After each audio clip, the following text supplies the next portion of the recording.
Es necesario que reconceptualicemos o que recoloquemos las ideas, ¿no? Hay términos que se están utilizando como sinónimos o como para expresar mismas realidades que en realidad no son igual. Bueno, está el término del aprendizaje funcional, la alfabetización. El término Alfin, que se creó en la Declaración de Toledo el año 2006 y se quedó en aquella declaración que era un uso interno, un uso profesional, intrabibliotecario, ¿vale? ¿Por qué? Porque, por ejemplo, en el ámbito universitario, el término alfabetización informacional, pero sobre todo el término alfabetización, genera mucho rechazo. Porque, claro, un catedrático dice, pero oiga usted, ¿de qué me va a alfabetizar usted a mí? Pero es igual, a un universitario igual, a uno de primero de carrera. Se supone que ya hemos pasado este aprendizaje funcional en el que entendemos lo que leemos, se supone, ¿vale?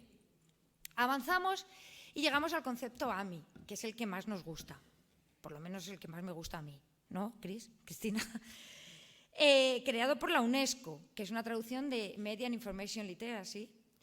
Desde mi punto de vista tiene sin duda una visión mucho más amplia e integradora porque incluye a todos los medios de comunicación. Y llegamos al término competencia digital, que supongo que conocéis todos porque es el que aparece en la ley española, que es una adaptación del marco común de competencias europeas, el DIGCOMP, y ya digo, es el que no solamente está ahora en el sistema educativo, sino que está en nuestra vida, porque muchísimas comunidades autónomas, ahora mismo desconozco Galicia, pero que emiten certificados digitales para la ciudadanía, basándose en el modelo DIGCOMP.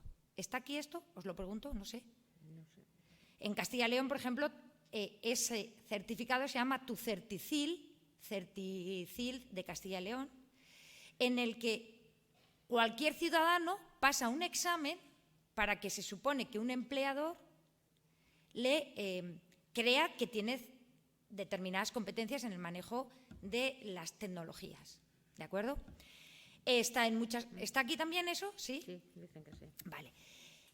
Por cierto, en este tema también soy muy beligerante, yo doy mucha aquí, porque las bibliotecas nos hemos quedado fuera.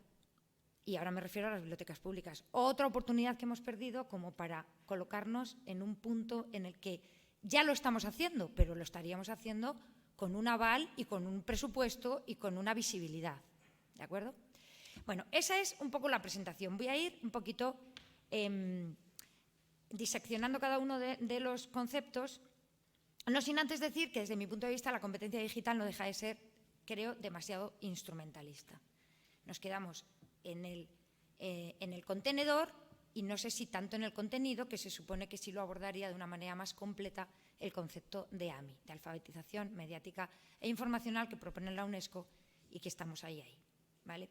Bueno, la alfabetización funcional, se entiende lo que se lee, definición de la UNESCO en el año 78 que se sigue utilizando. Porque vivimos, según Alphonse Cornella, el concepto este de una sociedad infoxicada. Antes Ana ha dicho, no vemos los juegos, pero estamos rodeados de juegos. Lo que nos pasa es que tampoco vemos muchas veces la información, pero estamos rodeados de información. Por eso el término AMI, porque la información viene desde cualquier soporte y todo el rato estamos rodeados de información. Aquí siempre hago otro paréntesis, lamentablemente, y es que el mismo día que la Organización Mundial de la Salud declaró la pandemia, que fue como a finales de marzo, si no recuerdo mal, la primera semana de abril, declaró también otra pandemia, que es la infodemia o informademia. Esto se veía en venir la altísima exposición a cantidades inmensas de información que íbamos a ser incapaces de procesar. O sea que siempre digo, la pandemia es horrible, está siendo horrible, tampoco tendremos tiempo suficiente para reponer todo lo que ha destrozado, pero ha puesto de manifiesto la necesidad que tenemos como ciudadanos, no como escolares, no como profesionales, sino como ciudadanos, de manejarnos en el proceloso mar del mundo de la sobreinformación. Bueno, como definición de Alfin hay muchísimas, pero yo recomiendo la de CILIP, que es el instituto inglés que se dedica a esto. Sobre todo la definición de 2018, que supone una evolución de la de 2014. Yo sé que mi parte es mucho más fea que la de los juegos de Ana, pero ¿qué le vamos a hacer? Aquí estoy. Que, por cierto, mezclar estas dos cosas en un librito no ha sido tarea fácil, porque, claro, era muy divertido y menos divertido, pero bueno, teníamos que hacerlo. Aprender es divertido. Aprender tiene que ser divertido. Bueno, entonces, el término de CILIP del año 2018, que supone una evolución de la definición del año 2004, pero me parece muy interesante, no solamente desde el ámbito de la biblioteca pública en el que yo habitualmente trabajo y cuando me invitan a estas jornadas siempre me siento un poco intrusa, sino porque realmente siempre yo os he oído decir desde la escuela, desde los colegios, que sin las familias no sois nadie, también necesitáis el apoyo familiar, ¿no? Y porque fuera de todo esto, como os repito, fuera de que seamos profesores, maestros, bibliotecarios, somos personas que nos movemos en diferentes ámbitos. Esta definición recoge los diferentes 5 ámbitos en los que se supone que hacemos nuestra vida, que es en la vida cotidiana, como personas, desarrollando nuestra parte más ciudadana, más participativa, más activa, más crítica, en el ámbito educativo, en el lugar de trabajo, que en vuestro caso son las 2, y en el ámbito de la salud. Esto era 2018, antes de la que nos ha venido encima, ¿vale? El concepto de la UNESCO, que para mí personalmente es el que mejor define lo que tenemos entre manos, porque realmente nos plantea cuestiones del todos los días. ¿Cómo podemos acceder, buscar, evaluar críticamente, usar y aportar contenido de manera inteligente, tanto en línea como fuera de línea? ¿Cuáles son nuestros derechos? A mí me hace mucha gracia aquí cuando decimos cuáles son nuestros derechos, y permitidme que me salga un poco de... No, yo no quiero que me pongan esa vacuna, que me ponen el chis y aprendo inglés, mira qué bien, o ruso. Pero es las veces que estamos dando al cabo del día nuestro número de teléfono y nuestro correo gratuitamente. Pero luego no queremos que nos pongan una vacuna. Pero lo estamos cediendo. Si salvamos esta guerra de Crimea, de la península de Crimea, de Rusia, tal, la guerra que venga, o la que está habiendo en este momento, es invisible, será la guerra de los datos. ¿Somos conscientes de todas las veces que vamos dejando huella con nuestras informaciones que regalamos, repito, regalamos gratuitamente? Vale, ahí están los derechos, ahí están las obligaciones como ciudadano.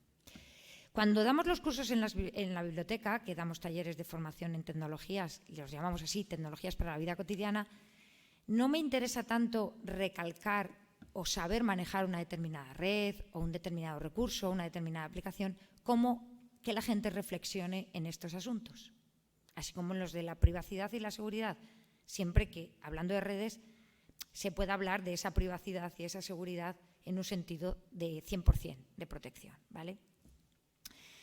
Por ejemplo, ¿cuáles son los problemas que nos rodean en el uso ético y legal de la información? ¿Cuándo podemos reclamar algo que nosotros no hemos dado?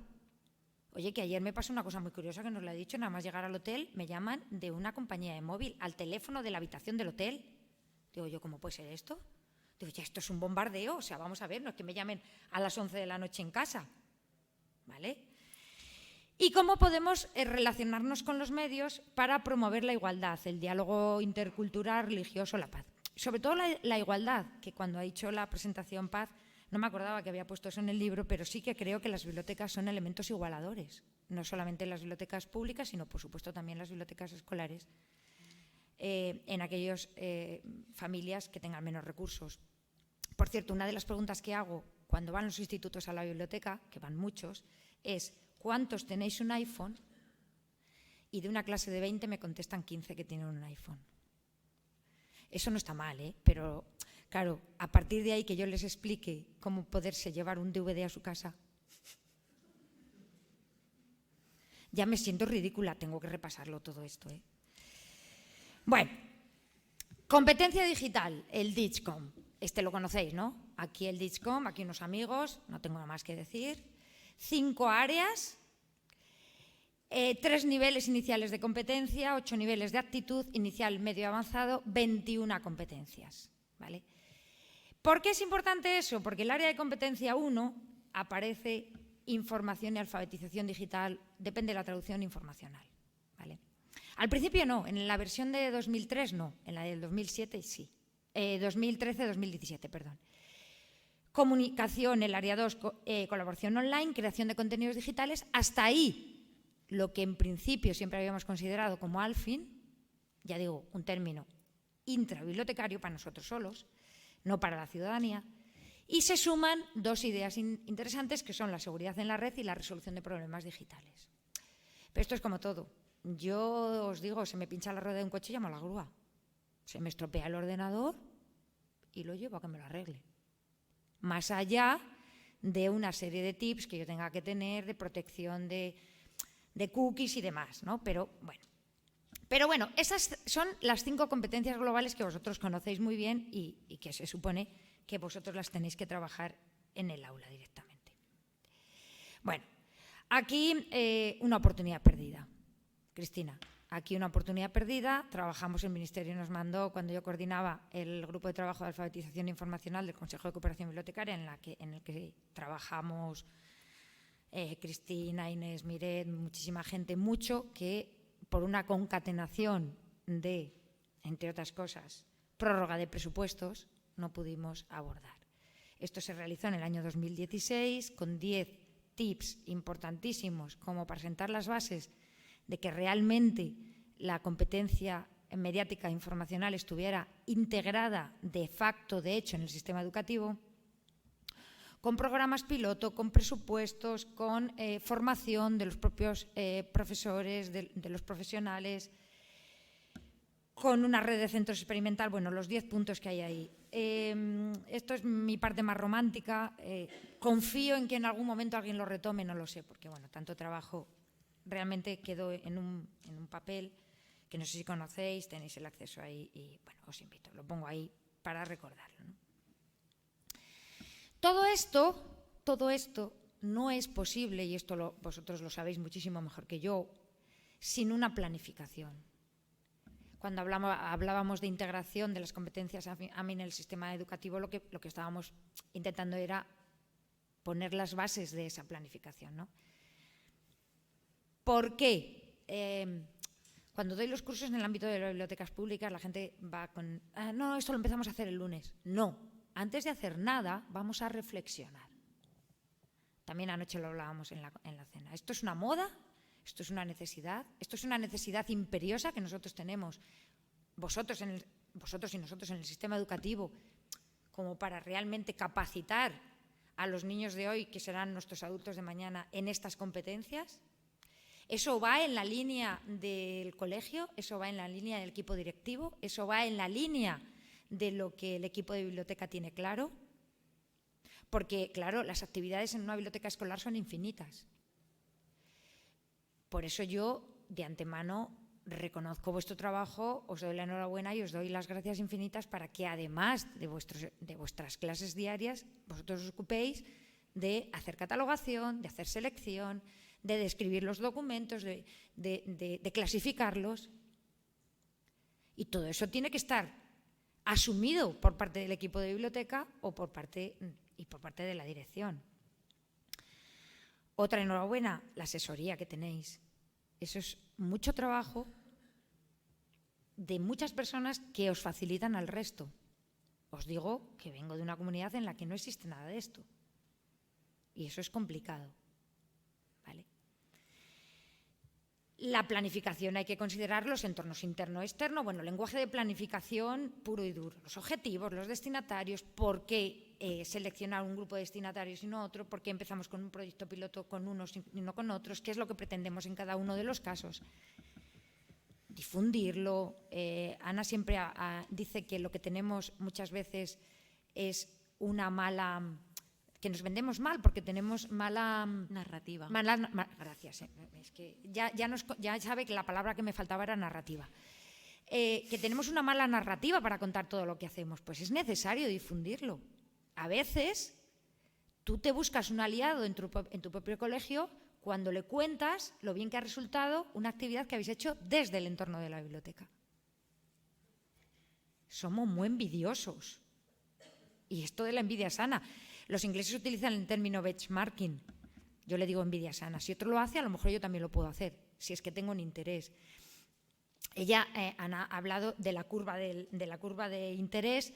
Evidentemente, yo siempre digo, la fase cero de cualquier proyecto de alfabetización es la necesidad, el interés que tengo de aprender una determinada cosa y de hacerlo de otra manera. También están los premios, también está mantenernos en lo alto, que es muy complicado, también están los resultados, porque tenemos que tener resultados, por eso la evaluación, lo hablábamos anoche, no se puede hablar de planificación si no se habla de evaluación, son dos caras de una misma moneda, una moneda siempre tiene dos caras y si no, no vale. La evaluación es absolutamente necesaria. ¿Cómo puedo empezar un proyecto si no sé cuáles son los resultados del año anterior? Esto es muchísimo más feo que jugar, Ana. Tú me dejas a mí la parte fea. Ahora va, tú lo pones para la de siguiente diapo ya. Pero es necesario. Y claro, a mí también, me permitís que diga todas estas cosas en un ámbito en el que vosotros estáis tan acostumbrados a redactar informes, indicadores, no sé qué. Pero bueno, me lo digo en alto yo también, ¿no? Y, por supuesto, contar con recursos y metodología. Hay muchos recursos, hay muchas metodologías. Cuando me piden que dé los cursos sobre alfabetización informacional, casi nunca entro en aplicaciones o herramientas, porque la que hoy sirve, mañana no. Y, en todo caso, lo primero que digo es, ten claro lo que quieres hacer y luego ya buscamos la herramienta. Sobre todo hablando de tecnología. Porque, no sé, tecnología o aplicaciones... ¿cómo se llamaba esta del mundo virtual que te hacías un avatar? Que llevaba mucho tiempo, que tenías como un mundo paralelo, no me acuerdo. Bueno, aprendes a manejarlo, eso no tira, no tiene éxito. El Prezi, por ejemplo, que parecemos Valerio Lazarov, con tanto para allá, para acá, zoomes. Chica, ¿me compensa ahora, cuando ha llegado Canva, para invadirlo todo, por ejemplo? Entonces, tú dime lo que quieres hacer y luego ya buscamos la herramienta, ¿no? Metodología, recursos. El juego es uno más. Por eso nos resultó tan complicado hacer el libro. Es un libro muy breve, pero nos ha resultado muy complicado porque apenas había bibliografía. Y tuvimos que mezclar estos dos temas tan prosaicos y tan divertidos a la vez como para hacer el resultado del libro. Repito, el juego es uno más, hay otros. ¿Cómo dividimos el libro? Pues si no lo habéis leído o si os apetece leerlo. Y cómo ya os vamos presentando el taller que vamos a empezar en un ratito y el de la tarde. En 4 bloques temáticos. El libro está dividido en 4 bloques temáticos, aparte de la conceptualización que acabamos de hacer. Uno son juegos para el acceso, uso y preservación de la información. Otros para las noticias, medios y publicidad, tanto que estamos oyendo hablar de las fake news, que sabéis que el diccionario de la Real Academia Española, que es súper rico, tiene un concepto que define eso, que es paparrucha, que es tontería creada con una intención, ¿vale? Otro concepto que es, otro bloque temático que es el de la ética y la conducta y el del uso de la biblioteca. Pero como habréis visto, las dos, el tema del uso cromático también se nos da bien. Somos personas de colores, ella tiene un boli de colores, yo tengo otro. Todo es casualidad, esto aquí ha venido. Bien, entonces para el acceso y uso de la información utilizamos el color rojo, que según los estudios cromáticos tiene una connotación de poder. ¿Vale? ¿Quién tiene el poder? ¿Quién tiene la información? ¿Qué os he dicho antes de la guerra de datos? Por los datos, por el poder que supone todo eso. Perdón, la noticia, medios y publicidad le hemos dado el color amarillo, que significa agilidad, inmediatez. Tan inmediato es todo que no nos da tiempo a analizarlo. De hecho, no sé si os habéis dado cuenta que tanto Twitter como Facebook, cuando vas a compartir una noticia, por ejemplo, yo llevo las redes sociales de la biblioteca, entonces yo ya sé lo que he puesto en la red de la biblioteca y la voy a compartir en mi red, por ejemplo, ¿no? Y me dice, Quizá desee leer el contenido antes de compartirlo. Esto es una muletilla que han puesto hace muy poco, a raíz de todo lo que supone. Es esa inmediatez la que muchas veces, o cuando nos llega una noticia al WhatsApp, venga, lo vamos a compartir el más rápido, y no sabemos ni lo que estamos compartiendo. Entonces, el color amarillo refleja esa agilidad. La ética y la conducta, hemos utilizado el color azul, que significa racionalidad, por lo que supone de pensar y sobre todo de citar para evitar el plagio. Y el uso de la biblioteca hemos utilizado el color verde, por lo que supone de crecimiento. De una biblioteca nutrida nos nutre y nos hace crecer. ¿De acuerdo? Bien. Claro, había que combinar el juego con la obtención de unas competencias, porque para eso estamos aquí, porque si no Ana da sus talleres de aprendizaje basado en juegos, ella sola, y yo doy los míos de alfabetización informacional o de AMI, yo sola. Pero aquí había que mezclar las dos cosas. Entonces, dentro de todas las competencias, ella ha hablado antes de las mecánicas, después en el taller tendréis una hoja que tiene dos caritas, en la que por un lado están las competencias y por otro lado están las mecánicas. Yo voy a recordaros algunas de las competencias que tenemos que conseguir con los juegos. Para jugar hay que jugar. Y eso, cuando hemos estado preparando esto, Ana juega y es muy jugona, yo soy mucho menos jugona, y cuando nos ponemos a jugar, empiezo, esto para esto de la biblioteca. Y ella me enseña a jugar y entre las dos vamos encontrando cuáles son las competencias para las cuales nos podrían servir. Ese va a ser vuestro reto en los talleres, encontrar cuáles son las competencias también, ¿no? Pero algunas son, siempre, no se puede avanzar si no siento la necesidad. Identificar la necesidad de información. Si no siento la necesidad de información, todo lo que estamos viendo aquí no tiene sentido. Y de aquí nace el falso mito de los nativos digitales. Saben usar la tecnología y creen que saben usar la información, pero ahí queda la duda. Y se habla mucho del falso mito, porque no sienten la necesidad. Os digo que cuando empiezo las visitas físicas a la biblioteca me siento muy ridícula, como diciendo, que me miran así como, pero esta tía, ¿qué nos viene a contar a nosotros de la biblioteca? Si de la mitad de una clase de 20, 17 no han pisado nunca en la biblioteca pública, lo cual a mí me hace sacar muchas conclusiones. Estamos haciendo una narrativa equivocada de lo que tenemos en la biblioteca, ¿no? Pero bueno, siempre partiendo de la necesidad. Comunicar esa necesidad de información, claro. Porque quiero el libro de la tapa azul. 200.000 volúmenes tenemos en la biblioteca pública. 3 estanterías como mínimo de libros que tienen la tapa azul. ¿Me das un poquito más de pistas? Dice Aristóteles que la habilidad para comunicar una idea es tan importante como la idea misma. No solamente tengo que tener clara cuál es mi necesidad, sino saber expresarla. Esto es muy importante. Buscar con precisión, aplicar la información. Ana ha hablado, el juego es rejugable. Yo utilizo siempre la palabra replicable. Todo lo que yo estoy aprendiendo en el contexto de aprendizaje de juego, en el entorno seguro al que ella siempre hace referencia, y lo es en este caso doblemente porque es el entorno seguro del juego más el entorno seguro del aprendizaje, yo lo puedo replicar fuera de ese entorno. Para eso tenemos que preguntarnos si el juego nos sirve. Digo, el juego como una metodología más. Pero en cualquier caso, si utilizamos otra, lo que estoy enseñando en este momento para el manejo de la información lo puede reproducir, replicar la persona en un contexto completamente aislado. De eso se trata también. El objetivo básico de cualquier actividad de formación, de alfabetización, es que la persona sea autónoma, sea independiente. Como dice André Guidé, un buen maestro es aquel que enseña a prescindir de él.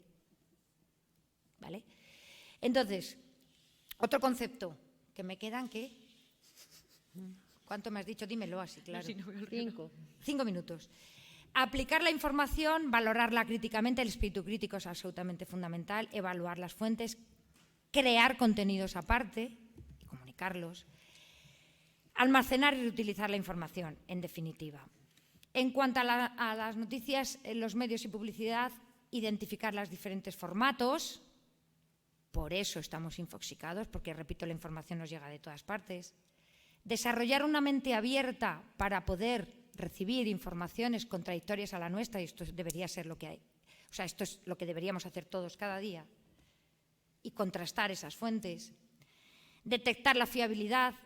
No olvidéis que no hay información sin intención, que puede ser una intención comercial, política, económica. Y eso nos está llegando. ¿Somos capaces de discriminar, de separar el grano de la paja de lo que es realmente información, de lo que es opinión, de lo que nos quieren vender? Contextualizar, vuelvo a repetir, tener objetividad, comprender el uso de datos personales, lo que os acabo de decir del correo, cuestionar la autoridad y, muy importante, autoevaluarnos. Antes de compartir nada, vamos a comprobar que es verdad. Esto evitaría no solamente los bulos, sino muchas acciones de acoso, en el caso de vídeos, de determinadas informaciones falsas. Yo lo voy a contrastar. Y en el caso de la ética y conducta, actuar respetuosamente, respetar las ideas originales, citarlas. Lo demás es plagio. El plagio es un delito, que parece que se nos olvida, pero no. Referenciar y aplicar el copyright y la licencia de datos, o el Creative Commons, o el copyleft, o como cada uno disponga la información. Esto de que los adolescentes digan todo lo que hay en Internet es verdad, falso. Todo lo que hay en Internet es gratis, falso. Es una cuestión muy básica que tenemos que recordar. Y el uso de la biblioteca, aprender a usar el catálogo, la propia biblioteca como contenedor de recursos, localizar el material y, sobre todo, en qué medida la biblioteca como contenedor nos ayuda a crecer. ¿Vale? Repito y retomo el guante que ha dejado Ana del juego Eraser, de la Fundación de Ayuda contra la Drogadicción, en la que dinerito, Telefónica. El pasado 22 de enero se presentaron los 3 proyectos ganadores, un infoinfluencer, se les llama, de Huesca, de Toro en Zamora y una niña de Madrid. Se ha ampliado, en principio nació como un proyecto de secundaria, se ha ampliado a primaria. Esto empezó en el año 2019, vino la pandemia con todas las dificultades que eso llevaba y se ha ampliado otros 2 años. Podemos participar como invitados, yo participo como invitada, pero no deja acceder a todos los contenidos. Pero os invito a que vosotros solicitéis la participación real, porque vosotros tenéis todas las herramientas, tenéis un instituto, un colegio que os avala para entrar ahí. Yo, digamos que participas como observadora y no es lo mismo. Podéis participar. El proyecto Infórmate de la Fundación FAT. Pero hay muchos otros proyectos en Levanta la Cabeza, en el INCIBE, en el que podéis trabajar aprendiendo esto. ¿Qué pasa aquí? Bueno, ella preguntaba, sorprende y emociona. Esto es menos divertido, ya lo he dicho, pero igualmente tenemos que diseñar proyectos que sorprendan y emocionen y que nos enseñen, por supuesto, que aporten valor. Entonces, como aspecto práctico, ella muy jugona, yo mucho menos jugona como aspecto práctico. Jugad con los juegos que ya existen. Diseñar un juego es tremendamente difícil. Hemos visto varios ejemplos de juegos que se han creado en las propias bibliotecas que tienen mucha voluntad, pero siempre encontramos cosas que les fallan. No es por criticar, es sencillamente, si algo que ya existe, la rueda ya está inventada, ¿por qué la vamos a inventar tantas veces? O sea, podremos diseñar un juego cuando hayamos jugado mucho, muchísimo. O decirle a alguien, mira, yo quiero esto, diseñámelo, que para eso la gente se dedica a eso. Mientras tanto, jugaremos, o la invitación es que juguemos con lo que ya existe, que hay muchos. Vamos a poner 4 ahora mismo en los talleres, pero hay más, ¿vale? Y esto no sé qué le pasa, dale. Ups, esto estaba... Nada, muchas gracias por invitarnos. Y enhorabuena por todo vuestro trabajo y por el trabajo que hacéis. Muchas gracias. Gracias.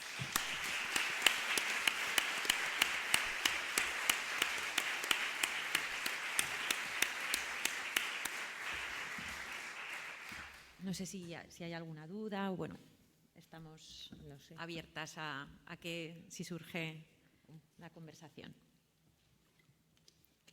Tenemos ahí un par de minutos. Si alguien... Si no, siempre... As Sí. persoas que asistan ao taller, pois... Sí, para Poder quienes facelo. asistáis al taller, pues veréis los juegos. Quienes no tenéis la presentación, uno de los enlaces es a mi página web, donde hay una selección de juegos para biblioteca, por intereses, por un lado, la clasificación, pues para 2 personas, para familias, para me gusta la historia, y luego otro por mecánicas. Pues decir, pues venga, estos son los juegos. Yo os digo, los juegos donde hay límites de comunicación son importantes siempre para este tema de la información, y sobre todo mucho, que son los que más utilizamos nosotras, todos los de deducción, todos los de investigación, donde hay que organizar la información, discernir la información veraz para llegar a unas conclusiones y saber responder unas preguntas que nos plantean esos juegos. No sé si tenías por ahí, he visto que levantaban la mano.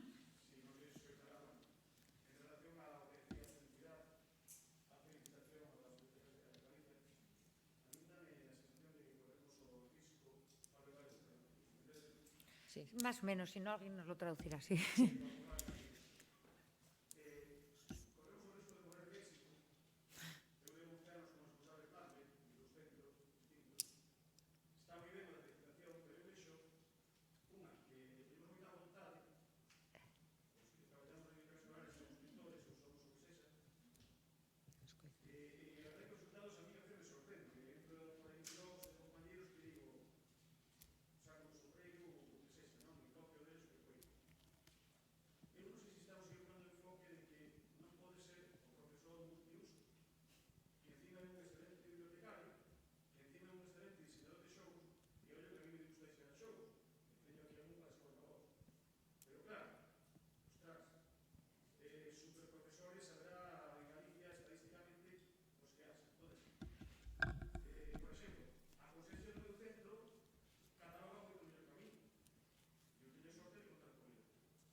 Sí, yo quizá por contestarte, al final nosotras lo que presentamos es una herramienta más para enseñar al FINAMI, con lo cual, y no la tienes por qué utilizar, porque no todo, si tú no tienes una actitud lúdica es muy difícil utilizar un juego porque no te va a gustar y no lo vas a poder hacer. Entonces es una herramienta más para el que quiera. Tú al final lo que quieres es, lo que has comentado es, te interesa el fomento de la lectura, y el fomento de la lectura se puede hacer de muchas formas.